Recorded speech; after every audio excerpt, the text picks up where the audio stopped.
মানুষ সুখ চায় কেন? দুঃখ আছে বলেই মানুষ সুখ চায়। দুঃখ না থাকলে সুখ সে চাইত না।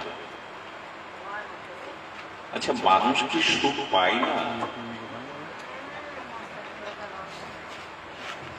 দেন দিন, মানুষ কিন্তু জগতে সুখ পায়, তবে সেই সুখ বড় ক্ষণিকে। আপনি আপনার নিজ জীবন যদি বিচার করেন, দেখবেন সুখ মাঝে মাঝে আমরা পাই, তবে সেটা ক্ষণিক, অস্থায়ী, ক্ষণস্থায়ী, ঠিক কি না? সুখ কি স্থায়ী হয়? কিছু কিছু সুখ যেটা আমরা পাই সেটা ক্ষণস্থায়ী, অস্থায়ী। কিন্তু মানুষ এই ক্ষণিক সুখ বা সুখ পেয়ে হারাবার পরে মনে করে তার অন্তরে শাশ্বত একটি ভাবনা আসে, এমন কি সুখ নাই যা চিরদিনে, যা শাশ্বত, যা নির্বিচ্ছিন্ন, কখনো আমাকে ছেড়ে যাবে না। কি মনে হয় কিনা আমাদের? হয় কি? জগতে দুঃখ আছে, প্রতিটি জীব দুঃখে কাতর, প্রতিটি মানুষের জীবনে সকলেই দুঃখ ভোগ করে। আর দুঃখ আছে বিধায় মানুষ সুখ পেতে চায়। মানুষ যে সুখ পায় না এমন নয়, সুখ পায়, কিন্তু সেই সুখ স্থায়ী হয় না, ক্ষণস্থায়ী হয়, সুখ বিদায় নেয়। এই জন্য মানুষের মনে একটি ভাবনার উদয় হয়, এমন সুখ কি নাই যা চিরস্থায়ী, যা শাশ্বত, যা নির্বিচ্ছিন্ন ভাবে আমাকে অখণ্ড সুখ দেবে, যা খণ্ড হবে না। এটি কি মনে জাগে আমাদের? জাগে।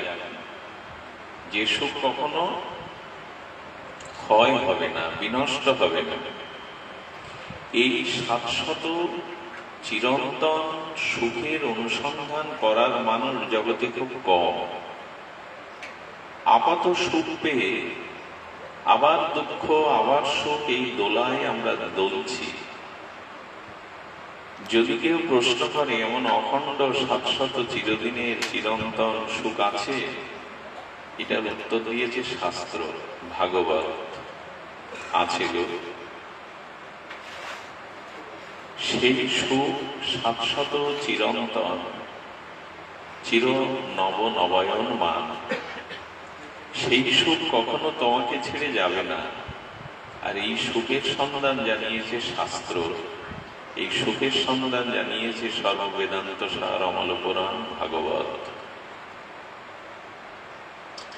দেখুন, মানুষ চিরদিন তার অন্তরে প্রিয় একটি মানুষকে খুঁজে বেড়ায়। কেন খুঁজে বেড়ায় জানেন? নদীতে যখন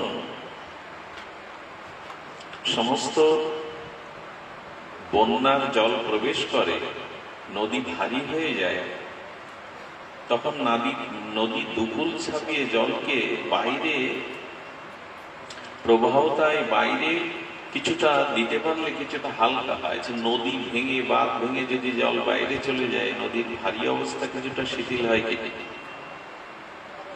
তেমনি চিরদিন মানুষ মনে মনে তার অন্তরে এমন একটা মানুষ খুঁজে বেড়ায়, যে মানুষের সাথে নিজের দুঃখকে, প্রাণের কথাকে বলতে পারলে যাতে আমি হালকা হতে পারি। নদী ছাপিয়ে গেলে, বাঁধ ভেঙে গেলে যেমন নদীর ভারী অবস্থা কিছুটা হালকা হয়,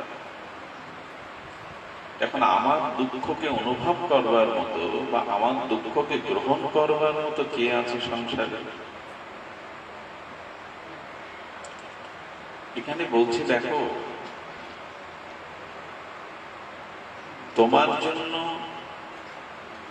কেউ দুঃখী হয়, তোমার জন্য এমন প্রিয় মানুষ জগতে খুঁজে বেড়ায় যে আমার দুঃখে কেউ দুঃখী হোক। চান কিনা আপনারা আমার দুঃখটা তার দুঃখ অনুভূতি হোক?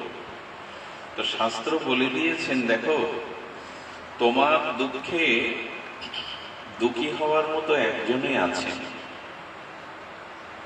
আর তিনি হলেন শ্রী ভগবান। অন্যরা তোমার প্রিয় হবে কিনা জানি না, অন্যরা তোমায় দুঃখের ভাগ নেবে কিনা জানি না, কিন্তু জেনে রাখো তোমার দুঃখকে গ্রহণ করা, তোমার ব্যথায় ব্যথিত হবার একজন আছে। প্রমাণ ভাগবত দিয়েছেন, শুনুন মন দিয়ে। এই প্রিয় পরম ব্রজেন্দ্র নন্দন শ্রী গোবিন্দ কা দয়ালু, ভাগবত বলছেন তার মতো দয়ালু কে আছে? কারণ আপনি তাকে যতটা খোঁজেন তার থেকে কোটি গুণ তিনি আপনাকে খোঁজেন। আমরা ভগবানকে যতটা খুঁজি, অনুসন্ধান করি, তার কোটি গুণ ভগবান আমাদের খোঁজেন। এরকম প্রিয় ব্যক্তি জগতে কাউকে পাবেন না যে আমি যাকে খুঁজি তার থেকে বেশি আমাকে খোঁজেন। আচ্ছা, খোঁজেন এই কথাটার প্রমাণ কি? প্রমাণ হলো এই মায়াময় দুঃখময় পৃথিবী থেকে আমরা ভগবানের কাছে যেতে পারি না সহজে। পারি কি? আমরা তাকে খুঁজতে চেষ্টাও করি না, অনেকে সংসার নিয়ে ভোগ বিলাস নিয়ে মেতে আছি, কিন্তু ভগবান তার নিত্য ধাম হতে বারবার এই ধরায় নেমে আসেন। কিসের জন্য? আমাকে খুঁজবার জন্য। আমি তার কাছে যাই না, কিন্তু ভগবান বারবার এই ধরার ধুলিতে নিত্য ধাম হতে কেন আসেন? বলতে পারেন ভগবান কেন আসেন? আসেন এই জন্য, তুমি আমাকে যতটা খুঁজছো তার থেকে ব্যাকুল হয়ে আমি তোমাকে খুঁজে বেড়াচ্ছি। দ্বারে দ্বারে নিতাই চাঁদ, নিত্যানন্দ প্রভু, হরিদাস, মহাপ্রভু দ্বারে দ্বারে ঘুরছেন কেন তিনি? তার অভাব কিসে? অভাব হলো এই, তুমি আমাকে খুঁজে পাও না, তুমি আমাকে খোঁজার চেষ্টা করো না।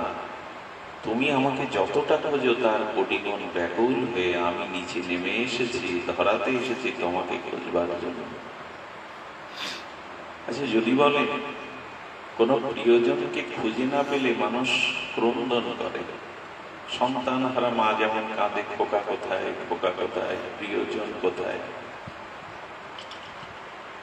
তো ভাগবত বলে দিয়েছেন তুমি তার জন্য কতটুকু কাঁদো, তাকে না পাওয়ার বেদনায় তুমি কতটুকু কাঁদতে পারো। দেখো, তোমার থেকে কোটি গুণ তিনি কাঁদছেন তোমার জন্য। তিনি তোমার জন্য কাঁদছেন, তুমি তার জন্য কতটুকু কাঁদো। কপটা চোখের জল ভগবানের জন্য ফেলি কিনা জানি না, তবে ভগবান নিত্য নিরন্তর আমার জন্য কাঁদে। আমাদের বৃহৎ ভাগবতামৃতে গোস্বামী প্রবর মহাপ্রভু যাকে বলেছিলেন নিজ সম্পদ, হরিদাস সনাতন গোস্বামীকে বলেছিলেন আপনি বড় ভাগ্যবান, মহাপ্রভু আপনার দেহটাকে তার সম্পত্তি মনে করেন। মহাপ্রভু বলেছিলেন সনাতনের দেহ আমার সম্পদ। তো মহাপ্রভু যার দেহটাকে নিজ সম্পদ মনে করে, মহাপ্রভুর বৈরাগ্য ভক্তি শিক্ষা সিদ্ধান্ত যার দ্বারা জগতে প্রকাশ করেছেন, এই সনাতন গোস্বামী পাদ এক অমর গ্রন্থ ভক্তি সিদ্ধান্ত জানাতে গিয়ে তিনি এই বৃহৎ ভাগবতামৃত নামক অমর গ্রন্থ লিখেছেন। সেখানে গোপকুমার চরিত্রে গোপকুমার ভৌম ভগবানের শ্রীবৃন্দাবন ছেড়ে তিনি বিভিন্ন লোকে গিয়েছিলেন। তো বৈকুণ্ঠে যখন গেলেন তখন বৈকুণ্ঠ বিলাসমূর্তি শ্রীমান নারায়ণ তিনি সিংহাসন থেকে উঠে এগিয়ে গেলেন গোপকুমারকে আলিঙ্গন করবেন বলে, এবং ভগবান গোপকুমারকে দেখে বলছেন, গোপকুমার জানো, তোমাকে আমার করে পাবো বলে আমি কাঁদতাম। গুরু মহারাজ আস্বাদন দিয়েছেন জীবের জন্য ভগবান কাঁদেন। কেন কাঁদেন? জীব কবে দুঃখ চিরতরে বিনাশ করে সে আমার হবে, আমি তবে কার তার হব। তো ভগবান কাঁদেন আমার জন্য অনেক বেশি। বলছেন গোপকুমার আমি তোমার জন্য কাঁদতাম, জানো, কবে তুমি আমার হবে, আমি তোমার হব। আমি কোনো উপায় না পেয়ে তোমাকে বৃন্দাবনে, ব্রজ বৃন্দাবনে, ভৌম বৃন্দাবনে জন্ম দিলাম। তারপরে আমি তোমাকে কৃপা করবার জন্য গুরুরূপে জয়ন্ত শ্রীগুরুপাদ পদ্মরূপে আবির্ভূত হলাম, তোমাকে দীক্ষা দিলাম, আর মনে মনে করেছি কবে তুমি আমার হবে। এই জন্য আমি ভগবানকে আপন করতে চাই আর না চাই, ভগবান আমার জন্য কাঁদেন। প্রতিটি জীব কবে তার হবে, তার স্বরূপে ফিরে যাবে, কবে জীবের দুঃখের অবসান হবে, এই সংবাদ ভাগবত জানিয়েছেন। না জানালে আমরা ভগবানকে চাইতাম না। কেমন এত দরদীজন, এত প্রিয়জন আমাদের জীবনে আর কেহ নেই, এটা কবে বুঝবো? সংসারে যারা আছে তারা প্রিয় বটে, কর্তব্য খাতিরে আয় রোজগার ব্যবসা করতে হয়, তাদের সুখ দুঃখ রোগ শোক দেখতে হয়, কিন্তু জানতে হবে ভগবানই আমার সব থেকে নিকটে, সব থেকে চিরদিনের আপন জন, নিজ জন। প্রতিটি জীবের জন্য ভগবান ভাবেন, ক্রন্দন করেন। যদি বলেন ভগবান দূরে থেকে কিভাবে আমাদের কথা ভাবেন, আমাদের কথা চিন্তা করেন, দেখবেন কচ্ছপে তারা যখন ডিমগুলো পাড়ে, ভাগবত বলছেন কচ্ছপ ডিম পেড়ে ওরা ওই তীরে কোনো ধুলা বালির মধ্যে রেখে দেয়, রেখে দিয়ে ও জলাশয়ে নেমে যায়। জলাশয়ে নামলে কি হবে? জলাশয়ে নেমে তার ধ্যান, তার মন, তার দৃষ্টি থাকে ওই ডিমের দিকে। ওখান থেকে ভাবনার দ্বারা ডিমগুলো তাপ লেগে প্রস্ফুটিত হয়ে কচ্ছপের বাচ্চা হয়। এটা মিথ্যা সংবাদ নয়। তার মানে ওরকম একটা প্রাণী যদি এক জায়গায় বাচ্চার ডিমগুলিকে রেখে, নিজ যত্নের ডিমগুলিকে রেখে দূরে সেটা ধ্যান করতে করতে তার তাপের দ্বারা সেগুলো প্রকাশ হয়, শাবকগুলো প্রকাশ হয়, তবে ভগবান আপনি আমি মনে করছি দূরে দূরে নয়, তিনি আমাদের জন্য ওইভাবে নিত্য নিরন্তর আমার কথা ভাবছেন, আমার কথা চিন্তা করছেন, সেখান থেকে চিন্তা করছেন।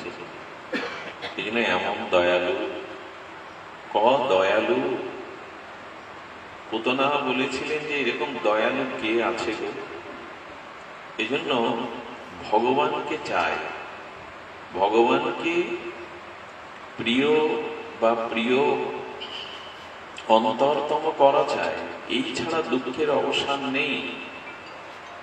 আমি যতটা কাঁদি তিনি তার থেকে বেশি কাঁদেন, আমি যতটা চাই তার থেকে তিনি বেশি আমাকে চান। আমি চিরদিন তাকে ভুলে থাকতে চেষ্টা করি, কিন্তু তিনি চিরদিন আমায় মনে রাখেন। যতদিন একটি জীব উদ্ধার হয়ে ভগবানের কাছে ফিরে না যাবে, ভগবানের বুকে ব্যথা থেকে যাবে, সে তো আমার কাছে ফিরে এলো না। সারাদিন শেষে মা যেমন অপেক্ষা করে সন্তান ফিরবে, সমগ্র অনন্ত কোটি বিশ্ব ব্রহ্মাণ্ডের মায়ের হৃদয়ের স্নেহ মমতা সন্তানের জন্য একত্রিত করলে ভগবানের তা বিন্দুমাত্র হবে না। কিন্তু দুঃখের বিষয়, সেই প্রিয় পরম যাকে পেলে দুঃখ থাকে না, যাকে পেলে জরা মৃত্যু ব্যাধির অবসান হয়, যাকে পেলে চির আনন্দ, শাশ্বত চিরন্তন আনন্দ পাওয়া যায়, তাকে কি চাইছি? তাকে কি চাইছি? গুরু মহারাজ একটু দৃষ্টান্ত দিয়েছিলেন অপূর্ব। দেবশিবান নারদ চলেছেন, দেবশিবান নারদ যেতে যেতে তিনি দেখছেন, ঘটনা আপনাদের বহুবার শ্রবণ করেছেন মহাজন মুখে, সাধু মুখে। যেতে যেতে দেখছেন একটি ছোট্ট পক্ষী, সে টুনটুনি হোক, সর্বক্ষুদ্র পক্ষী, সে সাগর থেকে তার অধরে বা ঠোঁটে বিন্দু বিন্দু জল পান করছে না, জলটা ঠোঁটে করে সমুদ্র থেকে নিয়ে বালুর উপরে ফেলেছে। ছোট্ট পক্ষীটি সমুদ্র থেকে বিন্দু বিন্দু জলকণা তার ঠোঁটে করে বালিতেই ফেলছে। দেবশিবান নারদ কৌতূহল হলেন,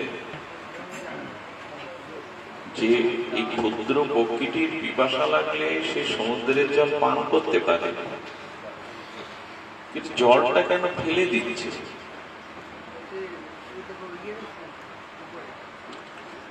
দেবশিবাদ নারদ জিজ্ঞাসা করছে, হে পক্ষী, তোমার পিপাসা লাগলে তুমি জল পান করতে পারো, কিন্তু সমুদ্র থেকে কিঞ্চিত জল ঠোঁটে করে নিয়ে কেন বালুতে ফেলছো? দেবশিবাদ, আমার খুব ভালোবাসার সম্পদ এই সমুদ্র কেড়ে নিয়েছে।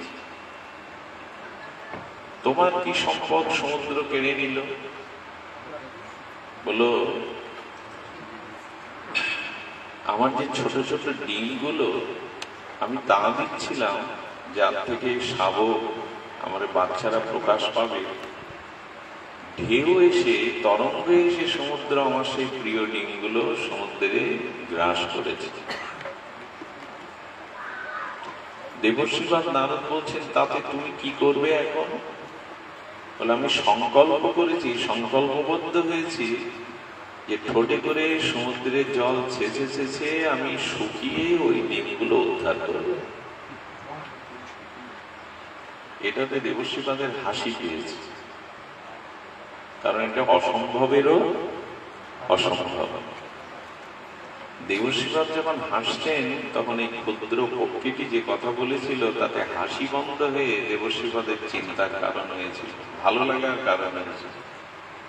দেবশিবাদ, আপনি হাসছেন কেন? আমার অতি প্রিয় জিনিস হারিয়ে গেছে, আমি তাকে পাই আর না পাই তাকে খোঁজার। এবং তিনি যখন বৈকুণ্ঠে গেলেন, সেই দিব্য বিনা যন্ত্রে ভগবানের দিব্য চিন্ময় নাম করতে করতে নারায়ণ উঠে দাঁড়িয়ে বলছেন, দেবর্ষি, আপনাকে এত আনন্দিত লাগছে, প্রসন্ন লাগছে, আপনি সর্বদা প্রসন্ন, কিন্তু আপনার মুখখানা এখন অতি প্রসন্ন লাগছে। বলছে, প্রভু একটু খবর শুনুন, একটা পাখি তার ডিম সমুদ্র তরঙ্গ দিয়ে কেড়ে নিয়েছে, তাই বিন্দু বিন্দু জল হারানো বস্তুকে খুঁজে ফেরার মধ্যে একটা আনন্দ আছে, অনুসন্ধানের মধ্যে একটা কর্তব্য আনন্দ এগুলি আছে। আমার বড় ভালো লেগেছে কথাটা। পাখি যেটা বুঝলো, মানুষ কেন বুঝলো না যে ভগবান পায় আর না পায় তাকে সন্ধান করা, তাকে ভজন করা, তাকে জানার মধ্যে আনন্দ আছে। নারদ, তোমার ভালো লেগেছে পাখিটাকে? বলে, এই কথাটা আমার খুব হৃদয়ে লেগেছে প্রভু। তুমি যার প্রতি প্রসন্ন হয়েছ তার তো কাজ অসাধ্য সাধন করতে হবে। গরুরকে ডেকে বললেন, সমুদ্রের জল তুমি দুই ভাগ করে ওর ডিমগুলোকে তুলে ওর কাছে দিয়ে এসো। যেহেতু দেবশিবাদ নারদ প্রসন্ন হয়েছে, তবে আপনাদের বলবার অভিপ্রায় হলো এই, জীবনে দুঃখ আছে, প্রতিটি জীব দুঃখ ভোগ করে, দুঃখময় আমাদের এই জীবন গড়া। সুখ যেটুকু ক্ষণিকের জন্য আসে সেটা টিকে থাকে না, সুখ স্থায়ী হয় না। তাই ভাগবত বলছেন, সুখের একটি স্থান আছে, যে সুখ পেলে শত চিরন্তন নিত্য নিরন্তর অখণ্ড সুখ পাবে। সেই সুখের সন্ধান ভাগবত জানিয়েছেন, শ্রী গোবিন্দই হলো সুখের সন্ধান, শ্রী রাধারানী হলো সুখের। আর তুমি তাকে খুঁজবে কি? তিনি তোমায় খুঁজছেন। তুমি তাকে ডাকবে কি? তিনি তোমায় ডেকে চলেছেন। তুমি ভগবানের জন্য কতটুকু কাঁদো, ভগবান তার থেকে কোটি কোটি গুণ তোমার জন্য কাঁদে। এই কথা জীবের হৃদয়ে যদি একবার শ্রদ্ধার সহিত যদি এই সিদ্ধান্ত জীব জেনে যায়, তাহলে সে ভগবানকেই প্রিয় করবে, ভগবানকেই সন্ধান করবে, ভগবানকে পাওয়ার জন্য সে ব্যাকুল হবে। এটাই হলো ভাগবত শাস্ত্রের প্রতিপাদ্য বিষয়, যে সুখ আছে, অখণ্ড শাশ্বত সুখ আছে, তবে সেটা ভগবত চরণ। এই সুখের সন্ধানকে আমাদের করা উচিত। ভগবানকে পায় আর না পায় তাকে অনুসন্ধান করা, তাকে খোঁজ করা উচিত। ভগবান প্রতিটি জীবের জন্য পরম দয়ালু হয়ে, কৃপালু হয়ে জীবের জন্য কাঁদেন, জীবের জন্য জগতে আসেন, জীবকে ডেকে ডেকে বেড়ান। জীব জাগো বলে গোড়া চাঁদু ডাকছেন তিনি। দুবাহু পাশারিয়ে হেমদণ্ড বাহু তুলে, আজান লম্বিত বাহু তুলে চোখের জলে ভগবানই জীবকে ডাকছেন। যদি বলেন শুনতে পায় না, তো ওই দেখুন মুরলীর ধ্বনি গোবিন্দ বাজিয়েছেন, মুরলীর ধ্বনি দিয়ে ডাকছেন, তোমরা আমার কাছে এসো, এখানেই অখণ্ড সুখ আছে, এখানেই অখণ্ড আনন্দ আছে। সংসারে দুঃখ আছে, যেটুকু সুখ তা সুখ নয়, তা পরিণামে দুঃখই ডেকে আনে, আমার নিকটে এসো। কিন্তু বাঁশি শুনতে পেলাম না, বাঁশির ডাক আমাদের কানে এলো না। এই যে হরিকথা, হরিনাম, শ্রীগুরু, কামবীজ, কাম গায়ত্রী, এগুলো সব গোবিন্দের বাঁশি ডাকছেন আপনাকে। এর মাধ্যমে, এই যে হরিকথার মাধ্যমে, হরি নামের মধ্যে গুরুদেবের নাম, তিনি যে বীজ নাম দিয়েছেন, এগুলো সবকিছু গোবিন্দের মুরলীর মতো আমায় ডাকছেন, আমার কাছে এসো, এখানেই আনন্দ, এখানেই সুখ। সেই আহ্বান ভাগবতী আমাদের জানিয়েছেন। কা বা দয়ালু, এমন দয়ালু কে আছে যে তোমার কথা ভাবছেন? আসুন সন্ধান করব কিভাবে। ভগবানকে আমাদের সন্ধান করা উচিত। এই সন্ধ্যা শব্দটা এসেছে সন্ধি শব্দ থেকে। সন্ধি মানে কোনো কিছুকে সন্ধান করা, কোনো কিছুকে সন্ধান করার নাম সন্ধি, আর সন্ধিক্ষণ থেকে এসেছে সন্ধ্যা শব্দ। যেভাবে আছে দিয়ে দিন, সন্ধ্যা শব্দ, উপায় নাই, কষ্ট করে শুনতে হবে। তো আসুন, আমরা খোকনদা একটু ইচ্ছা প্রকাশ করেছিলেন একটু উদ্ধবজির কথা শুনবেন, উদ্ধব সন্দেশের কথা শুনবেন। আমরা একটু ভূমিকা আনলাম এইটুকু যে আমরা শাশ্বত অখণ্ড সুখ চাই, সেটা ভগবানের আহ্বানে সাড়া দিলেই, তাকে অনুসন্ধান করার মধ্যেই সুখ। দেখুন, সমস্যা হচ্ছে কি, আমাদের এক রাজার কাছে তিনজন সাধু গেছে। রাজা বলছেন, নিশিতে আমার এখানে কোনো সেবার ব্যবস্থা নাই, সেবার সময় অতিক্রান্ত হয়ে গেছে, এখন সেবার ব্যবস্থা নাই। তবু আপনারা সাধুজন, মহৎজন, আমি পরম ক্ষীর তৈরি করে পাত্রে রেখেছি, কিন্তু যেহেতু এখানে নিয়ম নীতি আছে, সকালে আপনারা এই ক্ষীরটি পাবেন। ক্ষুধায় কাতর তিনজন সাধু শয়ন করার পূর্বে পরামর্শ করছে, আচ্ছা ক্ষীর যেটুকু, তা একজনের ক্ষুধা নিবৃত্তি হতে পারে, তিনজনের নয়, কে পাবে? সাধুজন একটু যুক্তি করলেন। যুক্তি হলো, আজ রাত্রে শয়নের পরে যে যত বেশি ভালো মঙ্গলময় স্বপ্ন দেখবে, ক্ষীরটা তারই ভাবনা। নাম করতে করতে ঘুমিয়েছে তিনজন। ঘুমালে সকালবেলা খুব দ্রুত উঠে ঘুম হয় কি? ক্ষুধা পেটে থাকলে খুব সুখ নিদ্রা হয় কি? সকলে উঠে বলছে, এবার বর্ণনা করো কে কি স্বপ্ন দেখেছো। যার স্বপ্ন যত মহৎ হবে, সুন্দর হবে, প্রসাদ পাওনা তার। একজন বলছে, আমি স্বপ্ন দেখেছি ব্রহ্মা আমাকে ডাকছেন। ব্রহ্মা ডাকছেন মানে এটা সুখকর সংবাদ। দেখে কি করলেন? ব্রহ্মা আমাকে ব্রহ্মালোকে সিংহাসন দিয়ে বললেন, আজ থেকে তুমিই ব্রহ্মা, তুমি এই সিংহাসনের অধিকারী। এই বললে হয়তো ভাববে আমার স্বপ্নটাই বড়। দ্বিতীয় জন বলছেন, ও তাহলে এবার আমারটা শোনো, আমি স্বপ্ন দেখলাম ব্রহ্মার উপরে বিষ্ণু আমায় ডাকছেন। ভগবান বিষ্ণু আমায় ডেকে বলছেন, আজ থেকে বিষ্ণু লোকের দায়িত্ব তোমার। বলো, ব্রহ্মার থেকে বিষ্ণু বড়, ব্রহ্মা লোকের থেকে বিষ্ণু লোক বড়। তৃতীয় জন কি বলে? তৃতীয় জন বলছেন, আমি ওই ভুল করিনি, তোমরা রাত্রে ব্রহ্মা বিষ্ণু স্বপ্ন যাই দেখো, আমি না ঘুমিয়ে সে ক্ষীরই খেয়ে ফেলেছি রাত্রে। আমি স্বপ্ন টপ্ন দেখতে যাই। কথার অর্থ কি? এই কথার অর্থ কি? সারা জীবন ভাগবত শুনছি, গুরুদেবের কাছে নামও পেয়েছি, শুধু স্বপ্নই দেখে গেলাম। ব্রজের স্বপ্ন, ভক্তির স্বপ্ন, প্রেমের স্বপ্ন, স্বপ্ন দেখছি যে যত ভালো স্বপ্ন। স্বপ্ন মানে কল্পনার জগতে আছি, কিন্তু বাস্তবে এই যে রস, ভক্তি, প্রেম রস আজও আমার আস্বাদন করা হলো না। স্বপ্নই দেখে বেড়াচ্ছে। হ্যাঁ, কবে ভক্তি হবে, কবে অমৃত পাবো, কবে ব্রজে যাব, স্বপ্নের মতো ভেবে যাচ্ছি। কিন্তু পেয়েছো যেটা, ওটা ভজনের দ্বারা আস্বাদন করো। আম বাগানে গিয়ে আম গাছ গুনে কি লাভ, কি কোন জাতের আম এগুলো লিখে গুনে কি লাভ? আরে পাকা আমগুলো রস খাও, খোদা নিবৃত্তি করো, আনন্দ পাও, লিখে কি করবে তো? আমরা শুনছি জানছি কিন্তু রস পান করছি না, মানে ভজন করে সেই ভজনের যে রস, এই যে আনন্দটা নিচ্ছে। বড় বড় স্বপ্ন দেখে কি হবে? আস্বাদন করতে হবে, যেটুকু পেয়েছি আস্বাদন করতে হবে। তবে দেখুন, আস্বাদনের মূল মৌলিক সূত্র হলো সাধু সঙ্গ না হলে আস্বাদন হবে না। হবে না, এই জন্য সাধু সঙ্গ 3 প্রকারে হয়, খুব ধ্যান দিয়ে শুনুন। একটা হলো দর্শন, স্পর্শন আর সমাগম। সঙ্গম বা সমাগম।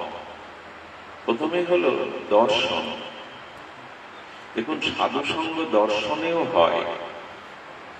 দর্শনে হয় মানে সাধুর প্রথম লক্ষণ দেখবেন, যাকে দেখলে, যাকে দর্শন করলে ভেতরে একটা শুদ্ধ সাত্ত্বিক ভালো লাগা আসে, শান্ত ভাব আসে।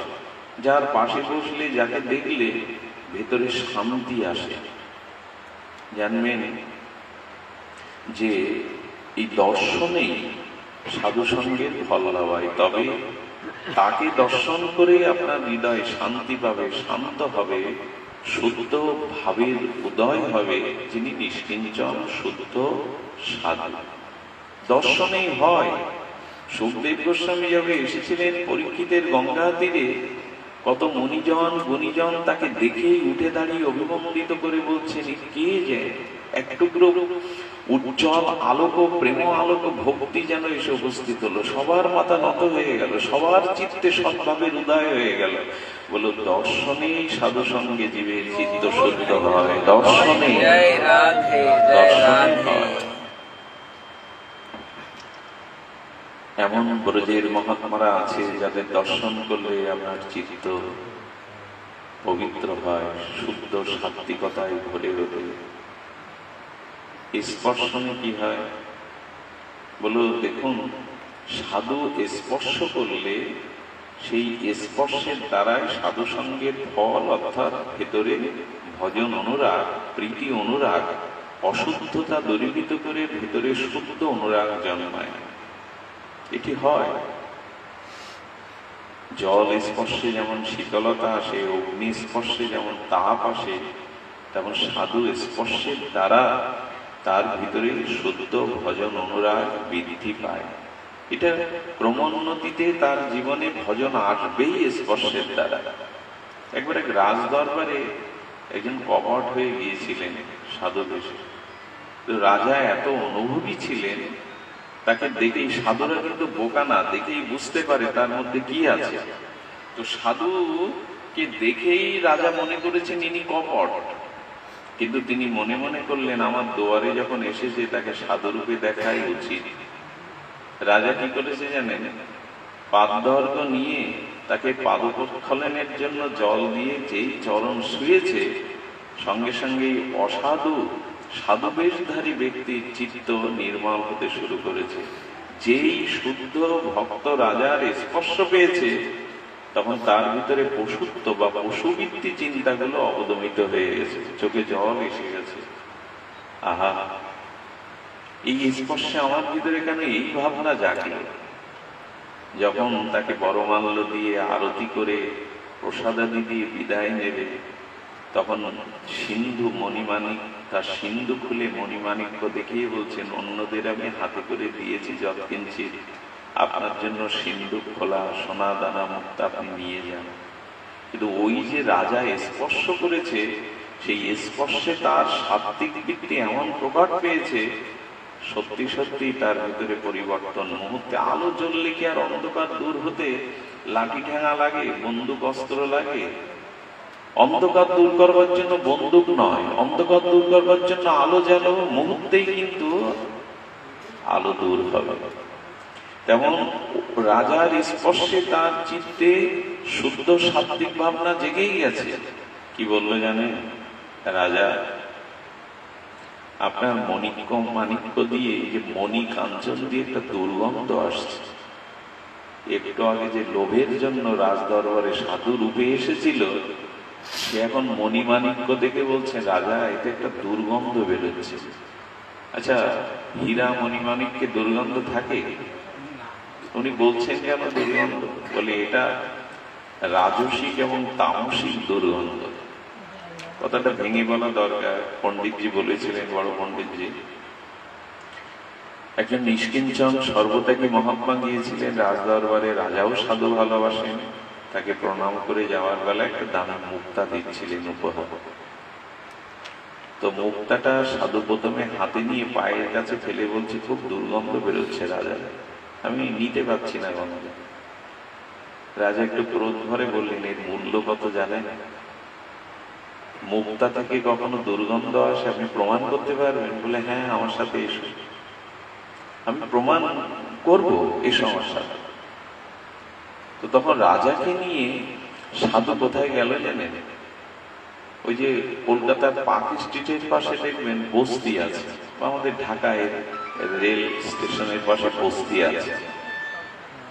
সেই বস্তিগুলো কেমন জানেন? রেলের ধারে দেখবেন ছাওড়া করা, পেপার দিয়ে, কিছু কাপড় দিয়ে, ছোট ছোট ঘর, অমেদ্য জল, দুর্গন্ধ আমিষ খাদ্য, সেখানে আপনি টিকতে পারবেন না গন্ধে। মাঝে মাঝে চোখে পড়ে এসব সকলে। ট্রেন স্টেশনের পাশে ঝুপড়ি, অমেদ্য খাদ্য, পচা দুর্গন্ধ, নর্দমার জল বয়ে চলেছে। রাজাকে নিয়ে ও সেই বস্তির মধ্যে ঠেলে উঠেছে সাধু। রাজার কি ওই গন্ধ নিতে পারবে? ওই বস্তির যে দুর্গন্ধ। রাজা তখন নাক চেপে ধরে বলছে, আমার তো বমন হচ্ছে, আপনি এখানে কেন আমায় আনলেন? বলে, রাজা আপনার খুব গন্ধ লাগছে না, সহ্য করতে পারছেন না? বলে, না, বমন তো এটা বস্তিতে অমেদ্য, হ্যাঁ, সমস্ত সব আমিষের গন্ধ, অমেদ্য গন্ধ, আমি তো সহ্য করতে পারছি না। রাজাকে একটু দাঁড়াতে বলে ওই বস্তিবাসী যা কজন ছিল তাদের ডেকেছে। ডেকে বলছে, আচ্ছা তোমরা এখানে রাত দিন বাস করো? বলে, হ্যাঁ। কত বছর আছো? বলে, কেউ 10, কেউ 20। তোমাদের গন্ধ লাগে? তোমাদের গন্ধ লাগে কি? বলে, গন্ধ লাগলে কি আর টিকতে পারতাম? আমাদের তো গন্ধ লাগে না। রাজাকে তখন সাধু বলছে, ওরা 24 ঘন্টা কেন, 20 বছর ধরে আছে, ওদের গন্ধ লাগে না, আপনার লাগছে কেন? রাজা তো জ্ঞানী জন, তখন বলছে, দেখুন, আপনার কাছে গন্ধ লাগছে, আপনি টিকতে পারছেন না, কিন্তু ওরা আছে, ওদের কাছে গন্ধ লাগে না। এমনি আপনার কাছে মণিকাঞ্চনে গন্ধ নেই, কিন্তু আমার কাছে মণিকাঞ্চনে গন্ধ আছে, বিষয়ের গন্ধ আছে। এই জন্য দেখবেন বিষয়ী মানুষ কি করে জানেন? খুব দামি, খুব সুরম্য অট্টালিকা দেখলে, 5 তলা দেখে দাঁড়িয়ে দেখে, ভাবে কি সুন্দর বাড়ি, আমার হলো না। কিন্তু নিষ্কিঞ্চন বৈষ্ণব সর্বত্যাগী সন্ন্যাসী ওই পথ দিয়ে গেলে একবারও তাকিয়ে দেখে তো কি সুন্দর বাড়ি, অপেক্ষা করে চলে যায়, বাড়ির পাশ দিয়ে তাকায় না। তার কাছে ওটা প্রিয় লাগে না, সে যে প্রিয় পেয়েছে। এই জন্য একটু অনুরোধ করবো আপনাদের কাছে, বিষয়টাকে, কামটাকে, কামনাটাকে, ভোগটাকে যেদিন দুর্গন্ধ মনে হবে, জানেন এটা হবে কবে জানেন? সাধুর স্পর্শে। সাধুর, প্রকৃত সাধুর স্পর্শ করলেই দেখবেন আপনার এগুলো। তখন বলছেন, রাজা, আমি এসেছিলাম এই দুর্গন্ধই নিতে, কিন্তু এখন আপনার ছোঁয়াতে আমি এখন মণিকাঞ্চনেই দুর্গন্ধ পাচ্ছি। কিছু না নিয়ে এসেছিলেন, জীবনে আর কোনো কপটতা তার ছিল না, তিনি আর কোনোদিন কোনো বিপদগামিতায় যাননি, স্খলনের পথে যাননি। স্পর্শে এটা হয়। আপনারা নাগমণির নাম শুনেছেন, কাউকে বিষধর সর্প দংশন করলে নাগমণি সেই দংশনের স্থানে দিলে পুরো বিষটা টেনে নেয়। একটু একটা মণি স্পর্শ করালে সমগ্র বিষ টেনে নেয়, তার নাম হলো নাগমণি। আর সাধু হলো চিন্তামণি। আপনার ভিতরে যত কুচিন্তা, অচিন্তা, ভোগের চিন্তা আছে, সাধু স্পর্শ করলে চিন্তামণি টেনে নেয়। স্পর্শে এটা হয়, সাধু স্পর্শে। হনুমানকে লঙ্কায় ঢুকতে দিচ্ছিল না রাক্ষস, ও পাহারা দিচ্ছে। হনুমান চিন্তা করলো, একটু ঢুকতে দেবে না, ওকে যদি আমি প্রহার করি ও তো মারাই যাবে, একটু আস্তে করে আঘাত করেছিলেন, আর সেই আঘাতেও রক্তবমন হওয়ার পরে যে ওকে গালি দিচ্ছিল ঢুকতে দেবে না, সে উঠে হনুমানের চরণ বন্দনা করছে, বললেন আপনি যান, আপনি আমার কাছে ভগবানের দূত হয়ে এসেছেন। হনুমান তখন বলছেন চর মারাতে তোমার রক্ত বমি হলো, এখন উল্টে আমাকে বন্দনা করছো, আমাকে স্তুতি করছো, কারণ কি? বললো আপনার মতো ভক্তের ক্রোধ ভরেও যে আমাকে মেরেছেন, স্পর্শ হয়েছে, ওতে আমার ভিতরে কুরক্ত যা ছিল জন্ম জন্মান্তরে বেরিয়ে গিয়ে আমার ভিতরে সুভাবনা জেগে গেল। সাধু যদি ক্রোধ ভরেও কাউকে স্পর্শ করে একটা চট দেয় না, ওতে কাজ হয়। অজানাতে আগুনে হাত দিলে যা হয়। প্রকৃত সাধু স্পর্শনেও তাহলে প্রকৃত সঙ্গে কি হয়? সঙ্গ করলে নিত্য নিরন্তর তার সাথে সঙ্গ করলে কি হয়? এই জন্য এই সন্ধান সাধু সঙ্গের দ্বারা জানতে হবে। আমরা উদ্ধবজির কথা একটু শুনবো। আচ্ছা, উদ্ধবকে গোবিন্দ কেন ব্রজে পাঠালেন? খুব মার্মিক বিষয়, ধ্যান দিয়ে শুনুন। কেন ব্রজে পাঠালেন? গোবিন্দ আসতে পারতেন। নন্দমা, এই নন্দ পিতা, যশোদা মা, তার সখাগণ, সর্বোপরি গোপীগণ, তাদের যে কি বিরহ যন্ত্রণা গোবিন্দ জানতেন। গোবিন্দ তুমি উদ্ধবকে না পাঠিয়ে একদিনের জন্য তো ব্রজে গিয়ে ওদের দেখা দিয়ে প্রাণ বাঁচাতে পারতে। এ প্রশ্ন আসবে কিনা? তুমি উদ্ধবকে ব্রজে না পাঠিয়ে একদিনের জন্যও তো ব্রজ না, তুমি ব্রজে যেতে পারতে। আচ্ছা বুঝলাম, তুমি না যেতে পারো, অসুবিধা আছে তোমার ভাবনার মধ্যে। ব্রজবাসীদের একদিন তো মথুরায় আনতে পারতে, দেখে পারতেন কিনা ভগবান? একটু কথাটা ভেতরে নিন, না হলে অনুভব করা যায়। পারতেন কিনা ওদের ডেকে আনতে? একদিন দেখা করলে তাদের প্রাণ বাঁচত। তুমি তা করছো না, তুমি ব্রজবাসীদের কাছে যাচ্ছ না, ব্রজবাসীদের একদিন মথুরায় ডেকে আনছো না। আচ্ছা, ব্রজে যে তোমাকে এত করে প্রাণ, দেহ, মন, সংসার ধর্ম, দেহ ধর্ম, কুল ধর্ম সর্বস্ব দিল, তুমি এমনি করে তাদের ব্যথা দিয়ে, যন্ত্রণা দিয়ে কেন মথুরায় এলে? সেটাও তোমার কারণ কি? আর এসব না করে তুমি উদ্ধবকে কেন ব্রজে পাঠাচ্ছ সান্ত্বনার জন্য? তুমি কেন তাদের ডেকে আনোনি? তুমি কেন তাদের কাছে যাওনি? উদ্ধবকে কেন পাঠাচ্ছ? এই প্রশ্নের মীমাংসা আগে হওয়া দরকার।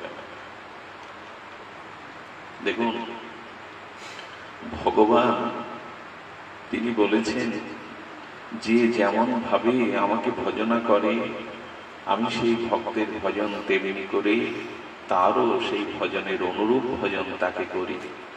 আচ্ছা, আমরা যদি ব্রজে কৃষ্ণকে আটকে রাখি, ভালো হয় না? আর কোথাও যাবেন না কৃষ্ণ? না, এটা ভালো হয় না। আমার কথা শুনছেন কি মন দিয়ে? সবাই বলে ব্রজ ছেড়ে কেন গোবিন্দ চলে গেল? গোবিন্দ উত্তর দিচ্ছেন, ভাগবত উত্তর দিচ্ছেন। সুখদেব গোস্বামী বলছেন, দেখো গোবিন্দকে ব্রজে রাখলেই ভালো হতো তোমরা বলছো, কিন্তু না, চিন্তা করতে পারো দেবকী, বসুদেব কতটা ভগবানকে চোখের জলে ডেকেছে কারাগারে। তারাও তো গোবিন্দের ভক্ত, তারাও তো ভগবানকে চেয়েছে। এখানে কি ভগবানের কর্তব্য না দেবকী বসুদেবের কাছে ফিরে যাওয়া, তাদের সেই ভজন, তাদের সেই চোখের জলের মূল্যায়ন করা? এখানে ব্রজে গোবিন্দকে আটকে রাখুন সারা জীবন, বিচারটা ঠিক হবে কি? ন্যায় হবে কি? মথুরায় কি গোবিন্দের ভক্ত নাই? এই জন্য গোবিন্দ বললেন, দেখো যে আমাকে যেভাবে ভজনা করে তার ভজন আমি তদরূপ ভাবে তাকে ভজনা করি। যেতে হয়েছিল তাকে। এই জন্য যেখানে যেখানে ভগবানের ভক্তরা ভগবানকে ডাকছে, একদিন ভগবান নিজেও সুখ, ব্রজেই তো গোবিন্দ সুখী ছিলেন, মথুরাতে তিনি সুখ তেমন পাননি, কিন্তু ভক্তের জন্য তাকে যেতে হয়েছে। ব্রজ ছেড়ে ভগবান এসেছেন শুধু ভক্তের কষ্ট লাঘব দূর করবার জন্য। দেবকী মা কত কষ্ট পেয়েছে, এবং বসুদেব কতটা কষ্ট পেয়েছে। মথুরার ভক্তরা গোবিন্দকে চেয়েছে, কবে গোবিন্দ মথুরায় আসবে, আমাদের নয়ন মন জুড়াবে, তারাও চেয়েছে। এই জন্য গোবিন্দ ব্রজ ছেড়ে যাওয়ার এই কারণটা আপনারা মেনে নেবেন কিনা? তার তো আরো ভক্ত আছে, সেই ভক্তের ভালোবাসা, ভজন অনুরাগের মহিমায় তাদেরও কেউ মূল্যায়ন করতে হবে। গোবিন্দ এই জন্য এসেছে। আর কেন জানেন? আচ্ছা, গোবিন্দ কেন ব্রজে গেল না?